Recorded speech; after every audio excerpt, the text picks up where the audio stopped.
Hello, my name's David Runciman, and this is Past, Present, Future. Today's great political film is John Frankenheimer's The Manchurian Candidate. So we are now in the early 1960s. We're in the world of Cold War, paranoia, and conspiracy theories in this film. But the question is, which Cold War are we talking about, and what sort of paranoia, what sort of conspiracy theories? Political or psychosexual? The most dangerous week in the history of the world, unquestionably, was the week between the 22nd of October 1962 and the 28th of October 1962. That was the climactic week of the Cuban Missile Crisis. On the 22nd, on the Monday evening, President John Kennedy went on TV to tell the American people and the world that his spy planes had photographs of missile sites in Cuba that were going to be used to house nuclear weapons that could challenge, threaten, destroy the United States, and he imposed a quarantine, a blockade around Cuba. Russian ships were sailing towards that blockade, and no one knew what would happen when the Russian ships and the Americans collided. They reached the blockade line on the 24th. On the 25th, the 26th, the 27th, the fate of the world seemed to hang in the balance. It was, with hindsight, but also for many people at the time, a truly terrifying few days. And then on the 28th, the crisis was diffused. Khrushchev backed down. He agreed to dismantle the Cuban missile sites, and Kennedy agreed to withdraw American nuclear weapons from Turkey. And in the middle of that week, on the 24th, perhaps the most dangerous day in the history of the world, a film came out in America. The Manchurian Candidate appeared in cinemas on the 24th of October, 1962, bang in the middle of the Cuban Missile Crisis, bang in the middle of the week when the world was maybe going to end. So on the one hand, given this was a Cold War film about Cold War paranoia and conspiracy theories, the timing was perfect. The end of the world was great publicity for this movie, and in many people's minds it was indelibly associated with that week. This was the ultimate Cold War film released during the ultimate week of the Cold War. But in fact, that is a completely false association. It is just chance that the Manchurian Candidate came out at the same time that the Cuban Missile Crisis was happening. Clearly, the filmmakers didn't anticipate the crisis, but also actually, it's not that sort of film. So the great Cuban Missile Crisis-inspired films were going to come in the next couple of years, and I will be talking about a couple of those in a future episode. Dr. Strangelove and the less well-known but equally terrifying film Failsafe. The Manchurian Candidate belongs to a different era of the Cold War. It's actually about a different kind of Cold War. So the Cuban Missile Crisis symbolizes the Cold War as a conflict between the two superpowers, United States and the Soviet Union, and it's about brinkmanship and nuclear weapons and telephone hotlines between the Kremlin and the White House and eyeball-to-eyeball confrontations between the leaders of these nuclear-armed states. That's not the Manchurian Candidate. It's not about nuclear weapons. It's not about a standoff between two superpowers. It's not about brinkmanship. It was made in the early 1960s, and it has a 1960s sensibility to it, but it's a film about the 1950s Cold War. It is a Korean War movie. It begins in 1952, and it is the Cold War of the 1950s that informs it. Above all, it's a film about brainwashing, and brainwashing is the 1950s Cold War. The term itself was introduced into American political speech, discourse, in 1950. So it was first used by an American journalist in an article published in 1950. He was called Edward Hunter. He was an anti-communist journalist, and he was writing about American prisoners of war who had been captured in Korea and seemed to have been turned by, it was assumed, their Chinese captors. And the word he used for what had happened to them was brainwash, because they were coming out with statements defending their captors and attacking the United States of America. One POW in particular, who, having been captured, then came out and appeared in public to accuse the Americans of having used chemical weapons in Korea, betraying his country. The only explanation for this was that something had been done to them. We're used to what's being discussed here. The term we use for this now is hostage videos. So these were the 1950s equivalent, the radio equivalent on the whole, of hostage videos, captors being forced to utter statements in defense of the people who have captured them and attacking the people that they came from. And Hunter said the only possible explanation for this, because no American soldier would betray their country in this way, is that the Chinese have interfered with the wiring of these people's brains. There is something sinister and new going on here. And the idea of brainwashing tapped into three kinds of fears, 1950s, early 1950s, Cold War fears in particular. The first was a generalized fear of the Chinese and the East and the Orient, and the idea that fighting a war in Korea left American soldiers vulnerable to being captured by people who would do mysterious things to them, because there is something mysterious and sinister about the East. And the Manchurian Candidate definitely taps into that kind of racist sensibility. It is an Orientalist film. It treats the Chinese in particular as people capable of sinister, nefarious practices. The lead brainwasher that we see in the film, a man called Dr. Yen Lo, who is presented as a communist apparatchik, but he also is presented as a kind of later version of Dr. Fu Manchu. He's like Dr. Fu Manchu crossed with a bureaucrat. He's smilier, he's more roly-poly than Dr. Fu Manchu, but the look is the same, and it's meant to give off some of the same vibes that you never know where you are with the deep mysteries of the East. And the name of the film, which comes from a book that was published in 1959. So the source material is from the 1950s. The Manchurian Candidate taps into this. Dr. Fu Manchu, and now we have the Manchurian Candidate. The second source of this paranoia about Chinese brainwashing were the stories that were emerging in the early 1950s about what were called re-education camps that had been set up by the communists inside China to re-educate their ideological opponents, to break them down, to take landowners and representatives of the old nationalist regime, and to force them to accept the truth of Marxism, Leninism, and ultimately Maoism. And this would be done with psychological techniques over months and years, breaking people down, bullying them, making them listen day after day to the same mantras, sitting them in classrooms and day after day shoving down their throats Marxist-Leninist ideology. Rumors of these camps had reached the West, and the idea that the goal of the Chinese Communist Party was to re-educate its enemies, its opponents. And this came to be understood as a form of brainwashing too. That doesn't feature in the Manchurian Candidate. So it does appear in other movies. So for instance, in a much later film, Bernardo Bertolucci's The Last Emperor, about the last emperor of China, the lead character in that film is sent to a re-education camp, and the attempt is made to break him down in that way. But in the Manchurian Candidate, the brainwashing is not re-education brainwashing, because that takes too long. And in the setup of this movie, the American prisoners who have to be brainwashed have to have it happen to them in a matter of days, not weeks, not months, not years, but days. So this taps into the third kind of paranoia about brainwashing in the 1950s, which was that it was a distinctly communist or Soviet thing. So this is Soviet Chinese brainwashing. Dr. Yen Lo comes from the Pavlov Institute.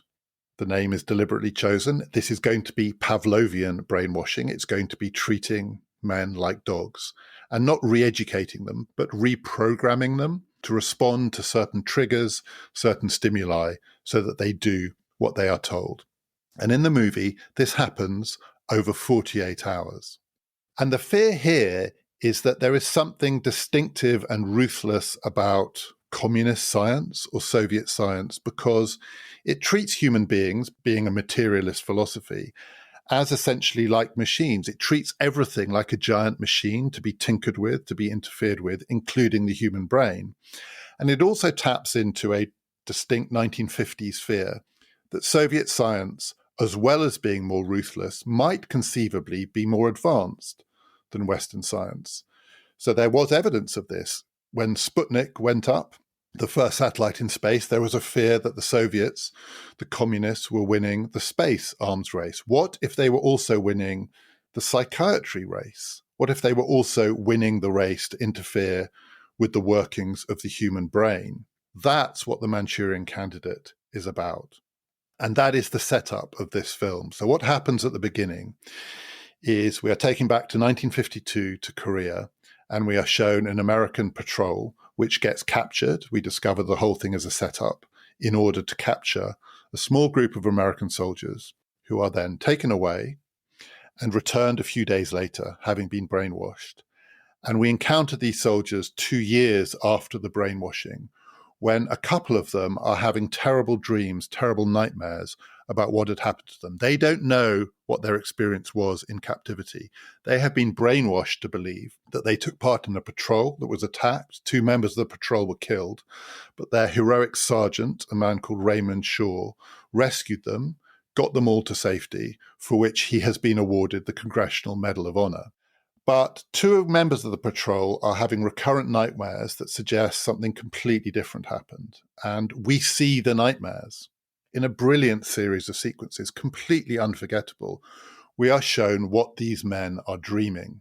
What they dream is that they are in a hotel in New England, I think it is, listening to a lecture being given to a horticultural society, a group of women dressed in flowery dresses, wearing flowery hats, by an expert on hydrangeas.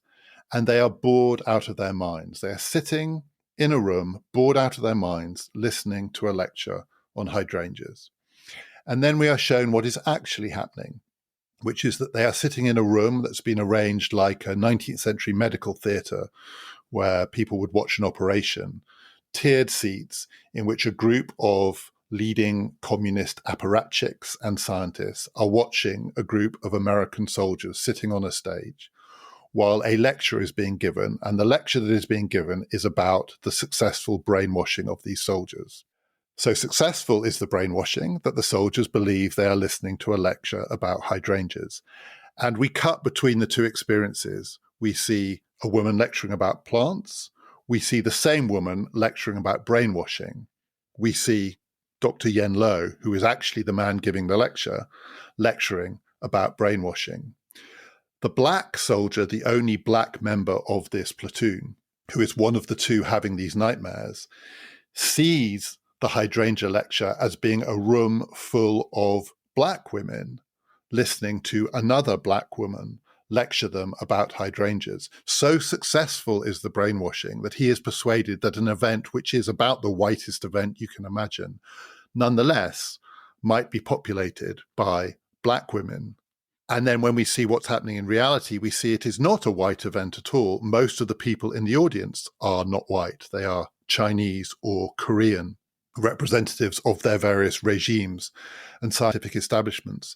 And through these scenes, we move from hydrangeas to brainwashing, from black to white to Chinese to Korean. And what we discover is that the brainwashing has been so successful that the demonstration in the medical theatre is going to show Raymond Shaw, the leader of the platoon, can be conditioned, has been conditioned to kill.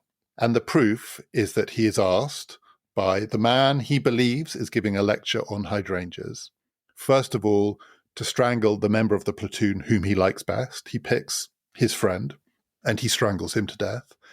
And then he is asked to shoot in the forehead the youngest member of the platoon, the mascot, the baby, a teenage boy who signed up underage, and he shoots him in the forehead, to the approval of the watching communists, who now see they have an incredible weapon at their disposal. The men that he kills have also been brainwashed, and so they acquiesce in their own deaths.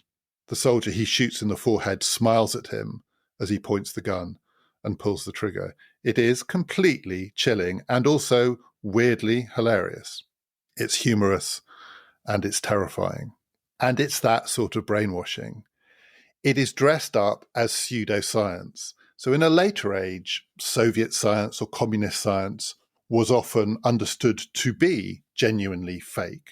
Stalin's commitment to Lamarckian evolutionary theory, his belief that human beings could be made to breed more successfully because of their inherited characteristics, because that fitted communist ideology. It wasn't true, but it was the official scientific ideology of the Soviet regime. Later, Soviet psychiatric institutions that were actually nothing more than prison camps. But at this point, this pseudoscience also taps into the fear that maybe the Soviets do know things that the West doesn't. If they were winning the space race, the arms race, maybe there were things that they knew about how the human brain works that were not known in the West. And it also taps into a fear that the Soviets were much more willing than people outside of their system of thought to treat human beings as simply cogs in the machine and then as machinery themselves. So now we're used to the dominating fear of the early 21st century being that we might develop machines that can think like human beings. In the 1950s, the fear was that some people would treat human beings as though they were just thinking machines. And that's what we see happening in this sequence in the film. They're like cars that have been taken into a garage and have had the wiring adjusted and come out and can do different things. They are just bits of technology that have had the wiring interfered with, reprogrammed, and sent back out into the world. This version of Cold War paranoia assumes that the enemy, the sinister enemy, part Russian, part Chinese, part Korean, part of this international conspiracy, is capable of doing things incredibly quickly because of its scientific expertise. It's weirdly non-ideological. So when we see this group of Russian and Chinese and Korean communist leaders and scientists watching this demonstration of the new weapon that they have at their disposal, they bicker with each other. It's like watching a group of scientists or a sort of university department faculty meeting. There's bickering, there's one-upmanship. They quote scientific papers at each other. Someone says, yes, that's what's in so-and-so's paper about such and such. And then someone else says, well, what about so-and-so's paper about such and such? They're trying to grandstand each other on the basis of science, and they're competing with each other in the national interest. There is no Marxism, Leninism here. There is no ideology here beyond the ideology of scientific progress as a tool at the disposal of our side against their side. And this kind of science, its point is that it is ruthlessly efficient, which means American soldiers can be turned around in 48 hours and sent back out into the world. But that version of Cold War paranoia then collides with the other fear, which is not of the quick turnaround, but of the slow burn conspiracy. Because what have these soldiers been reprogrammed for?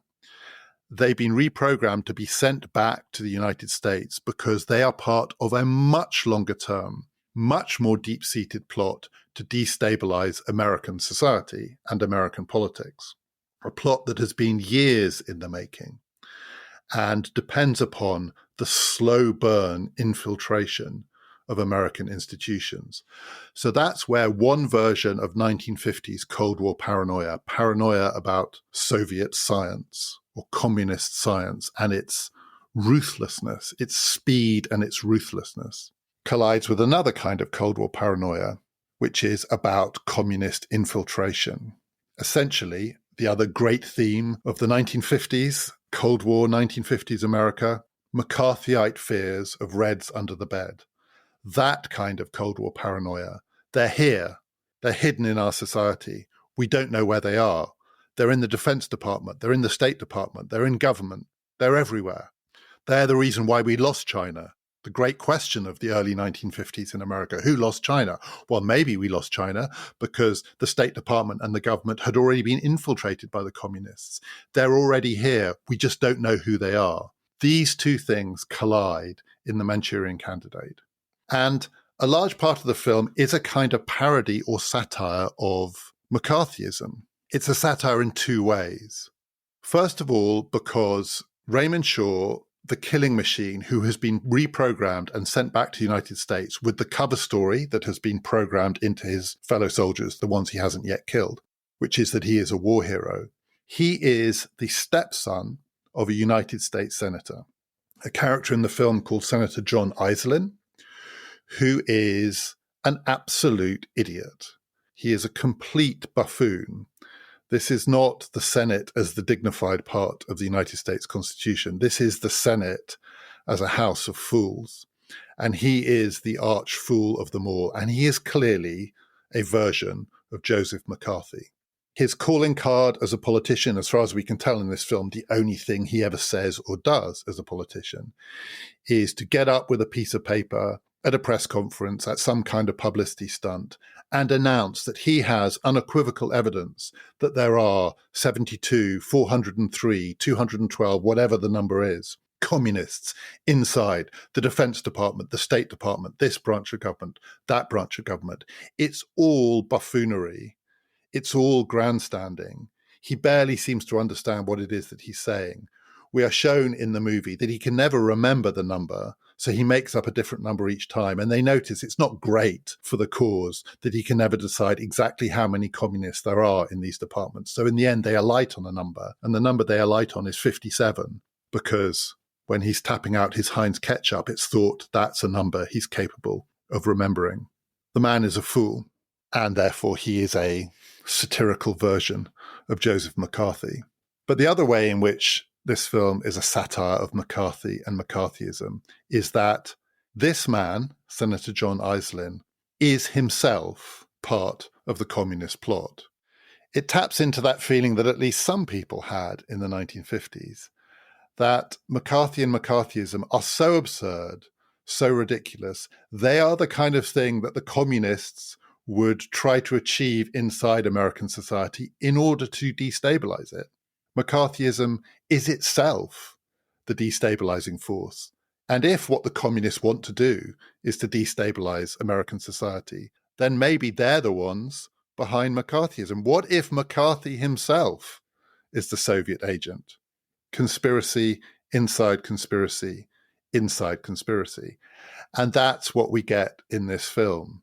The absurd McCarthy figure is indeed the stooge of a Soviet plot. He is not himself a Soviet agent, but he is being run by a Soviet agent. And the Soviet agent who is running him is his wife, a woman called Eleanor Iselin, played terrifyingly by Angela Lansbury. And she is the mother of Raymond Shaw, played by Lawrence Harvey. She's the mother of the man who has been reprogrammed. And it is her job as the agent inside the United States to deploy this new weapon, this killing machine that they have at their disposal, who has been reprogrammed when the trigger is played. And it happens that in this movie, the trigger is a playing card, the Queen of Diamonds. When Raymond Shaw plays solitaire and the Queen of Diamonds comes up, the next thing that he hears is the next thing that he'll do. In one famous scene, he's playing solitaire in a bar in New York, and people at the counter are talking, and the first thing that he overhears is one of them saying to the other, "You might as well go to Central Park and jump in the lake." So he gets up, he walks out of the store, he gets up, he walks out of the bar, he gets into a taxi, he goes to Central Park, and he jumps in the lake. He's been programmed to do whatever comes next after the Queen of Diamonds. And because he's a killing machine, when needed, and when the Queen of Diamonds is played, he will kill whom he's instructed to kill. But the person who is controlling him is his mother. And that is the other theme of this film, the one that runs alongside classic 1950s Cold War paranoia and conspiracy theories, being parodied and also being replicated. The other theme is a fear not of Soviet science, but of the new science that's coming to the United States. Psychoanalysis, psychology, Freudianism, and also psychopharmacology, the new science of the drugs that can be used to treat people with various mental ailments. But above all, this is a film about a fear of the new science of sex, sexual anxiety, Freudian understandings of men and their fear of women. And it's a joke, if it is a joke, that runs through the whole of the Manchurian Candidate, that this is a film which, as well as satirizing McCarthyism, is also maybe satirizing, or maybe not, Freud and Freudianism. It starts at the very beginning of the film. So the first scene in the movie is in Korea in 1952, before the platoon goes out on its patrol. The members of Sergeant Raymond Shaw's little group of soldiers are in a bar of some sort in Korea, and they are fraternizing with the locals, with local women. They've got their shirts off, they're sweating, they're drinking, they're doing what GIs do overseas.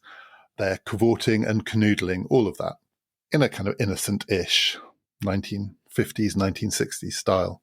And Raymond Shaw, their sergeant, walks in, and he is a stern-faced man. He is no fun at all, and he doesn't approve of any of this. He's a killjoy, and he tells them to get their act together because they're going out on patrol. And you can tell that he really disapproves of all of this. And one of them says to the other, "What's his problem?" And the other says in return, "He's probably got a girl back home." And as we discover, he does have a girl back home, but the girl back home is his mother. And his mother is the woman in his life. And his mother, as played by Angela Lansbury, is a cross between Lady Macbeth and Jocasta, the mother of Oedipus, and Phyllis Schlafly, the housewife who had already by the early 1960s become a kind of poster woman for housewives against communism. She was the representative of that kind of common sense version of the American housewife who didn't want reds under the bed. And she's also called Eleanor Iselin. She's got some reference to Eleanor Roosevelt too. She's all of these things. She is running her husband, the buffoon candidate, who clearly she hopes at some point to elevate to the pinnacle of American politics. We discover she is actually a Soviet agent, and therefore she's also responsible, the controller responsible for running her son. And through all of this, there is a weird, creepy, Oedipal sexual tension, some idea that this man and his relationship with his mother is just not healthy. And he's being manipulated not just by Soviet science, but by Freudian fears. And it taps into, I think, a more distinctively early 1960s paranoia. So by the early 1960s, when this film was made and came out, we're in the age of John F. Kennedy, and we are in the age of the Kennedy boys, those sleek men in their well-tailored suits and their thin ties, who on the one hand are kind of technocrats and eggheads, and in their own way, masters of the universe, but they're also players. They're boys, hard drinking, womanizing. They see themselves as studs in a way. And this film is a play on their fears that underneath it all, there is something deeply unstable. There's something deeply unstable in male sexuality. There's something deeply unstable in their relationships with women. And that there is a whole industry now, a science, that is willing to diagnose this, tell them what's going on, put them on the couch. The world of shrinks and pills. This is also the dawn of the age of pill-popping America, of Valium and all the rest. And this film touches on all of that. This idea that this man who has been reprogrammed on the one hand by Soviet science, but on the other hand, it is playing into the other way in which a man might be interfered with or reprogrammed, which is someone tinkering with the insides of his brain, the way his mind works, playing on his fears about, his anxieties about women, which may well stem from his relationship with his mother. And through this film, there is some weird sexual politics, all of which seems to be touching on the idea that human beings, and men in particular, are vulnerable to the flip of a switch.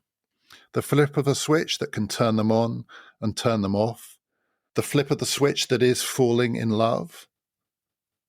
Perhaps the weirdest scene in the whole film involves Frank Sinatra, who maybe I should have said, if you haven't seen this movie, is actually the star of The Manchurian Candidate. Frank Sinatra plays an American soldier called Captain Bennett Marco. He's one of the soldiers who's captured on the patrol. He is the one who is having the worst nightmares. the one who begins to suspect that they have all been brainwashed. One of the reasons that he suspects they've all been brainwashed is that the brainwashing has been too effective, too efficient. The ruthless Soviets have gone too far because they programmed all of the fellow soldiers, when they come back, to say of Sergeant Raymond Shaw, the man who gets the Congressional Medal of Honor for supposedly saving them, according to their testimony, that he's the bravest, kindest man that they know, the best of men. He's the kindest of men. And as Frank Sinatra, as Bennett Marco says, when people ask him, what do you think of Raymond Shaw? This mantra just comes out of him. He's triggered to say it. But there's a part of his brain that knows it's not true. And he says at one point, I find myself compelled to say that this man is not just the bravest, but the kindest, the most lovable of men. And he's not. He's cold. He is the least lovable of men. Anyone who's ever met him, well before he was brainwashed, well before any of them were brainwashed, knows he's the man who walked into that bar in Korea and told the soldiers to get their shirts on and get out there. They all hate him. Everybody hated him. He was a friendless, joyless human being. He is a killjoy. And yet they've been programmed to say that they love him. And that's the first chink in the armor of the brainwashing, because they know it's not true. Captain Bennett Marco is aware that something is badly wrong here, and he begins to suspect that his colleague, his supposed friend, Raymond Shaw, is at the heart of some very sinister plot. But at the same time, he's having a nervous breakdown because he's having these terrible nightmares, and the army can't deal with him. He's basically put on gardening leave by the army because they're aware he's having a nervous breakdown. Before that, they make him PR officer to the Department of Defense, which is enough to give anyone a nervous breakdown because he has to sit there during press conferences while Senator John Iceland gets up and says there are 73, there are 92, there are 57 communists in the Defense Department. But basically, we see Bennett Marco, Frank Sinatra, progressively falling apart. And at the height of his falling apart, he's taking a train journey. And he's sitting in the buffet car, the dining car of this train. He's trying to light a cigarette while having a drink. He's drinking, he's smoking, he's not sleeping, he looks a wreck, he's sweating, he's unshaven. He's the kind of person that if you were sitting next to him on a train, you would want to move to another seat.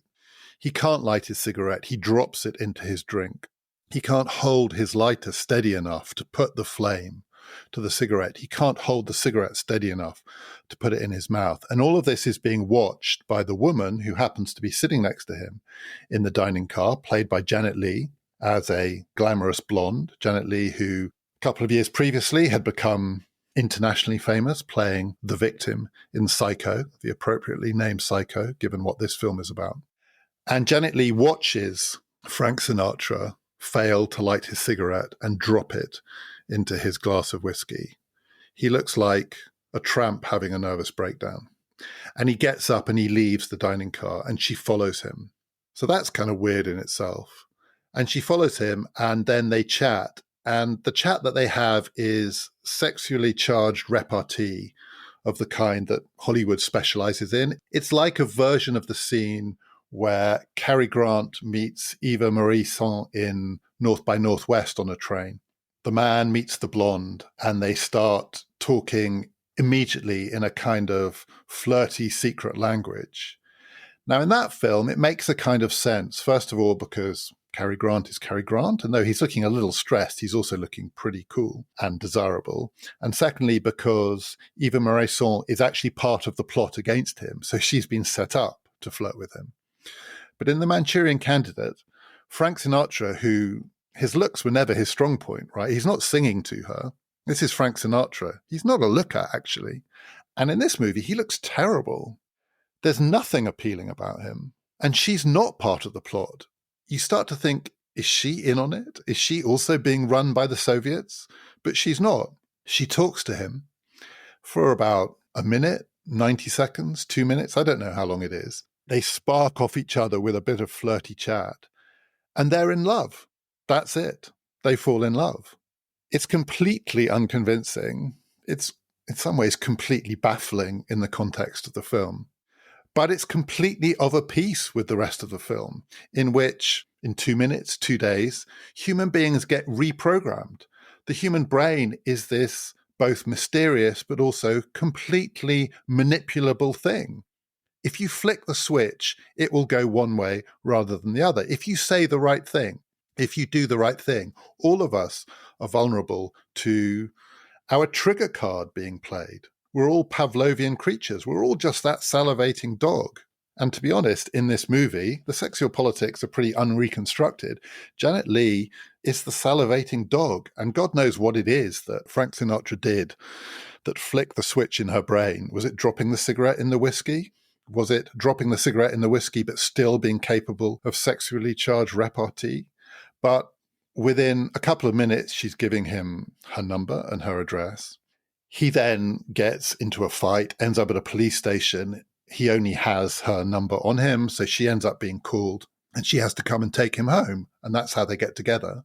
But it turns out that in between meeting him and being called to the police station to rescue him, she has gone home and broken off her engagement with her fiancé and told her fiancé that she's met someone else. Well, she hasn't met someone else. She spent 2 minutes on a train with a scary drunk having a nervous breakdown. But in this movie, that is enough to reprogram her. Now she's in love. And throughout the film, there are these weird touches that imply that alongside the Cold War conspiracy that's going on is a take on the ways in which that is mirrored by what is happening inside American society as people find their sexuality vulnerable to this kind of interference. So there's a joke about Freud running through the film. Raymond Shaw, as part of the plot, falls in love with the daughter of the senator who is the rival of Senator Iselin. So his nemesis, his political mortal enemy, is a senator who, of course, he assumes is a communist because he thinks everyone is a communist, and this man clearly is on the other side of the political divide. He is a left-wing senator. But the kids fall in love. The stepson and the daughter fall in love. They fall in love again from one moment to the next when Raymond Shaw is bitten by a snake, and the daughter of the rival senator finds him and takes him home and gets the poison out. But when she finds him bitten by a snake, she says to him, "Oh, my daddy will be so pleased. He's convinced that this county is full of snakes, though that probably does sound a bit Freudian," she says, the first time she encounters the love of her life. There are other weird, hilarious touches. Raymond Shaw, when he's back in the United States, having been reprogrammed, has to be tested by his communist handlers. Dr. Yen Lo flies into the United States to check on his new machine. And Dr. Yen Lo really isn't an ideologue. He really is just a crazy scientist. And we are given that signal when, having come to meet with his new charge, his new machine, and he is co-running this machine, Raymond Shaw, with a Russian agent inside the United States. And they meet in a building that is being controlled by the Russians, which has been created as a front for their secret operations. And the front is that it's a hospital for wealthy American drunks. And the joke in the film is that it's the only Soviet operation that's actually making money. And this makes the Soviet apparatchik uncomfortable, but Dr. Yen Lo thinks it's hilarious. And then he announces that he's going off to Macy's while he's in New York because his wife has given him a very long shopping list. He's a good capitalist. He's just also a ruthless Oriental scientist. But it's decided that in order to test the new machinery, they're going to have to do a trial run. So they've got to find someone for Raymond Shaw to kill to make sure that he's working as a killing machine before he's tasked with his official mission, which is a political assassination. But before the political assassination, they just have to find someone for him to kill to prove that it works. The Queen of Diamonds, kill this person. Let's see if he kills him. So the person they choose is his boss. Raymond Shaw has come back to America and has got a job working as an assistant to a left-wing journalist who happens to be a critic of his stepfather. And he's doing it as a little act of rebellion, not realizing he's actually all the time under the control of his mother. And so they decide maybe the most effective way to test him would be to get him to shoot his boss. So he's going to be sent to execute his boss. So that's what he does. He calls his boss up, who's a distinguished elderly American newspaper journalist. And he tells him he has to come and visit him at his home. And he comes to visit him at his home late at night. And he does murder him in his bed. But before he murders him in his bed, he finds his boss in bed wearing his wife's nightgown. So the film is in black and white, but it feels like the nightgown is pink, and it's certainly frilly. Basically, he finds his boss in bed wearing his wife's clothes. And his boss says, "Oh, ignore that. I don't normally do this. My wife is dead. And actually, this is the warmest garment in the house," which it clearly isn't. If you believe that, you'll believe anything. There is no point to this scene, to this bit of this scene. It's got nothing to do with anything else in the film. The fact that the man he murders happens to be in bed wearing his wife's pink, frilly nightclothes. But it's completely of a piece with this film, which is that nothing in that realm of a man's life is secure either. Towards the climax of the film, Raymond Shaw, who has been separated by his mother from the woman that he loves, the daughter of her and her husband's great political rival, the mother breaks off the relationship because she can control her son. And she breaks it off without having to play the Queen of Diamonds. She is so able to control Raymond that she just does it by force of personality. But at the climax of the film, they throw a party because it's been agreed that, in fact, they will attempt to reconcile with the rival senator. And they throw a party in order to try and strike a deal with him. And the deal is, will he not block the ascent of Senator Aislinn to the vice presidential nomination at the party convention? And he says he will block him. In fact, he says he will do everything in his power to make sure that that monstrous man, her husband, she's the one who tries to broker the deal, Raymond's mother, is blocked. He will impeach him. He will do everything in his power. And so it is decided that Raymond will have to be tasked with executing the rival senator and, by chance, it turns out, also his daughter. But before that happens, at the fancy dress party at which the deal is going to be brokered, the two lovebirds who haven't seen each other for a couple of years are reunited. It's a fancy dress party. Raymond's trigger card that's going to be used, the Queen of Diamonds, to get him to kill people, including ultimately the woman that he loves, is also the costume of the woman that he loves. She shows up at the party wearing, I don't know if dress is the word, a weird outfit, which is basically a giant Queen of Diamonds. So the love of his life comes dressed as his trigger card. Make of that what you will. But in the end, the mother wins out. In the end, the control that she has over Raymond trumps his desires. It's the dual control, her control as a mother, and then her control as his Soviet handler. First of all, she instructs him to kill the rival senator. And he has been told in his instructions that when he goes on one of his killing machine missions, if anyone else stumbles upon the scene, he has to kill them too. So he gains entry into the house of the man who believes he's going to be his father-in-law, and he shoots him dead. And then when his daughter, who is also in the house, comes down, he shoots her. He shoots his future father-in-law. He shoots his fiancée dead. He is a completely ruthless killing machine. And then the film reaches its climax. What has been the purpose of all of this? Why was he reprogrammed in Korea? What was the ultimate plot? Because the ultimate plot wasn't to kill the newspaper man. That was just a tryout. And the ultimate plot wasn't to kill the rival senator and his daughter. That was just political expediency because they got in the way. The ultimate plot is to get Senator John Aislinn, a complete buffoon, the vice presidential nomination at the party convention, and then at that convention, which is going to take place at Madison Square Garden, to have Raymond Shaw assassinate the presidential candidate on stage as he's making his nomination acceptance speech, with John Aislinn sat beside him. And John Aislinn will rise to his feet, knowing in advance that this is what is to come, and will deliver a speech that has been written for him by his Soviet handlers. And at one point, his wife, Eleanor Aislinn, played by Angela Lansbury, says this speech has been 8 years in the writing. And then when you do the math, so they were captured in 1952. At one point, we're told this is 2 years later, so 1954. But then if it's a presidential cycle, maybe we're in 1956, 1955, 1956. But if you go back 8 years before, We're going back before anyone has any idea about any of this. We're going back to this being planned before the Korean War. We're going back to this being planned before the communist takeover of China. This is a deep, deep, deep plot. And the idea is that John Iselin will seize the nomination, and the speech will be so inspiring, so heroic, because although the man is a buffoon, he can deliver a speech.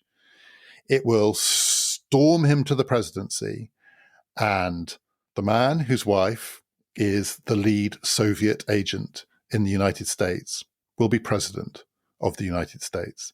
That is the plot. And it's at the climax of the film that this movie, that in so many respects feels not just of its time, of the early 1960s, but of a previous era. It is a 1950s film made in the early 1960s. It's about 1950s or very early 1960s anxieties. It is the pre-Cuban Missile Crisis film, which moved the world's anxieties onto a completely different plane. So this is the world where the great fears are brainwashing and Freudian sexual psychoanalysis. The two things that make this film seem forward-looking, not backward-looking, are those climactic scenes. So I've got to give away the ending. I've pretty much given it all away anyway. Raymond Shaw has been reprogrammed. Frank Sinatra just about manages to break through the code and persuade him that he is actually an agent of the enemy and he is doing someone else's bidding. And so at the climax of the film, he does go to Madison Square Garden. He does take his rifle. He goes dressed as a Catholic priest. That's his disguise. I mean, at a certain point, the psychological imagery in this film is almost too much to bear. He's going dressed as a Catholic priest at the bidding of his mother to murder the candidate for president of the United States so that his hated stepfather can seize the crown. But what he does instead is he shoots dead his mother and his stepfather and then himself. That is the climax of the film. In two ways, it feels like a forward-looking movie. One, because it is about the politics of assassination. So the one way in which this film really was creepily ahead of its time is that it appeared in 1962, more than a year before the Kennedy assassination. So it's not a Cuban Missile Crisis film, but it does feel like a Kennedy assassination film, even though it can't be, because in 1962, no one knew what was coming, unless you believe there was such a deep-seated conspiracy in 1962 that even then, some people knew what was coming. But when Kennedy was assassinated, it felt very Manchurian Candidate. He was assassinated by Lee Harvey Oswald. If you believe that, he really was assassinated by Lee Harvey Oswald. Lee Harvey Oswald had lived in the Soviet Union. There were all sorts of rumors about who or what was running Lee Harvey Oswald. Had Lee Harvey Oswald been brainwashed when he was in the Soviet Union? What kind of a sleeper agent was he? Was he a sleeper agent? Was he a lone actor? Was he sane? Was he mad? What was his relationship like with his mother? The Manchurian Candidate is an eerily prescient film in the light of what was going to happen just over a year later. But it also feels weird and creepy watched now. So I had watched it many years ago, but I rewatched it very recently to talk about it in this podcast. It's completely compelling, hilarious, properly freaky film. But it's also a really weird film to watch in a year where there have been, depending on what you believe, 1 or 2 or 3 plots to assassinate a presidential candidate, Donald Trump, one of which definitely was a genuine assassination attempt, the first one, and it very, very nearly killed him. The setup in The Manchurian Candidate is that were an assassination to happen at a convention, on the convention platform, the bloodlust that would be unleashed would sweep all reason aside, all rationality aside. It's the only way you're going to get John Iselin president of the United States if he assumes the nomination and then carries that momentum into the election in a moment of bloodlust madness. Something has to be triggered in the American people, which is almost literally insane. That's the implication of the plot. The Soviets understand this. They, by implication, know how to manipulate the American public. And they have worked out the way to do it is to have an assassination broadcast on television, on stage, in full view, and have a man ready to lift up the bloody shroud, hold it above his head, say liberty or death, and then march on to the election and the White House. And it's ridiculous and melodramatic beyond melodrama. And it's farcical, and it's played as farcical, not least because the character John Iselin is a complete idiot. And the scene where we see them sitting on stage, Raymond Shaw's mother and his stepfather, expecting the man giving the speech to be shot. So you can see Iselin preparing to make the speech of his life that's going to catapult him to the presidency. And he looks like Frank Sinatra on that train. He looks like a deranged drunk, which is what he is. So it's completely ridiculous. And yet, what if Trump had been shot just before the Republican convention this year? I talked to Gary Gerstle about this on the podcast that we recorded just after the Republican convention. And the prospect was terrifying. It remains terrifying in hindsight. What would that convention have been like?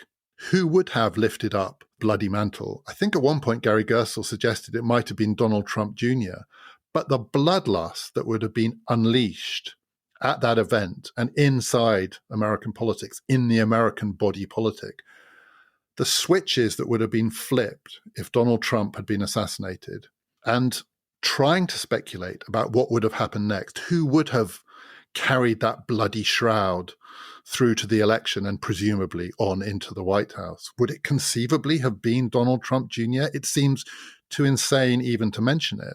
But it's not completely outside the bounds of possibility.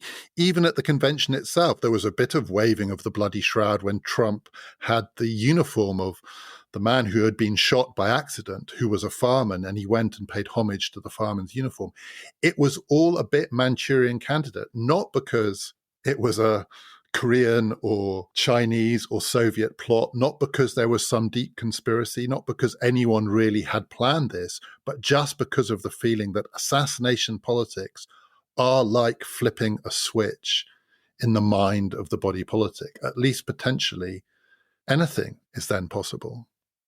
And the other way in which The Manchurian Candidate feels like a film for now is because of the thing that's left unresolved in it, which is what really is the conspiracy here? What are the Soviets, the Chinese, the communists trying to achieve? This nefarious international communist conspiracy and its controlling agent inside the United States, the terrifying Eleanor Iselin, who incidentally, when played by Angela Lansbury was only, I think, 3 years older than her son in this movie, Lawrence Harvey, just adding to the psychosexual madness. What was the goal? Well, the goal was to get her buffoon of a husband elected president of the United States. But then the question is, was that the goal in itself? To go back to the satire of McCarthyism, if the communists wanted to destabilize American politics, would they just make it ridiculous? Isn't that the best way to destabilize it? To put a moron in the White House, and then everything will fall apart. Let the country be run by an idiot. Or is the plot to control him through his wife? Is it a more classic infiltration conspiracy that the idea is you have, as president of the United States, someone who can be controlled by outside forces? And it's not completely clear which of the two it is. It's probably a bit more of the second than the first, but there's definitely a hint of the first in The Manchurian Candidate, that it's enough to make a man so ridiculous as this, president of the United States, to make the country fall apart. Job done, moron in the White House, game over. And that also feels quite 2024 and also quite 2016. The stories that have endlessly circulated around Donald Trump. Is he a Russian stooge of some kind? And if he is a Russian stooge, what is the plot? Is it enough for Putin to have an idiot in the White House? That's all you need.